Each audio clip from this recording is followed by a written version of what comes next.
பெற்றோர்கள் அவங்க குழந்தைகளுடைய ஃபியூச்சருக்காக நல்ல ஸ்கூல்ல சேர்க்கணும் அப்படின்னு நினைக்கும் போது பேரளம் சங்கரா மற்றும் சரோ ஸ்கூல் தான் முதல் தேர்வா இருக்கு. அதற்கான காரணம் என்ன அப்படின்றது தெரியுமா? ஸ்ரீ சங்கரா மெட்ரிகுலேஷன் ஸ்கூல் 1997ல 235 ஸ்டூடெண்ட்ஸோட ஆரம்பிக்கப்பட்டது. இந்த ஸ்கூல்ல படிச்சுட்டு வெளியில போன ஸ்டூடெண்ட்ஸ் பெரிய பெரிய பொசிஷன்ல இருக்காங்க. கிட்டத்தட்ட 29 வருஷமா சங்கரா மெட்ரிகுலேஷன் ஸ்கூல்ல சக்சஸ்ஃபுல்லா ரன் பண்ணிட்டு இருக்காங்க.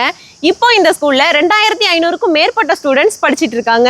2019ல தான் பேரளம் சரோ இன்டர்நேஷனல் சிபிஎஸ்இ ஸ்கூல்ல ஸ்டார்ட் பண்ணாங்க. ஸ்டார்ட் பண்ண அந்த வருஷமே 400க்கும் மேற்பட்ட ஸ்டூடெண்ட்ஸ் ஜாயின் பண்ணி படிச்சாங்க.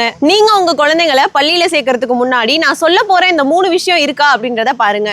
மொதல் விஷயம், நம்மளை சுத்தி நிறைய பள்ளிகள் இருக்கலாம், ஆனா அரசு அங்கீகாரம் பெற்ற பள்ளியா அப்படின்றத பார்க்கணும். ரெண்டாவது விஷயம், தரமான கல்வி தராங்களா அப்படின்றத பார்க்கணும். மூணாவது ரொம்பவே முக்கியமான விஷயம், பாதுகாப்பான சூழல் இருக்கா அப்படின்றத பார்க்கணும். உங்க குழந்தைங்களுடைய ஃபியூச்சர் உங்க டெசிஷன்ல இருந்து தான் ஸ்டார்ட் ஆகுது. அப்ப யோசிச்சு பாருங்க உங்க டெசிஷன் எவ்வளவு தெளிவா இருக்கணும் அப்படின்னு.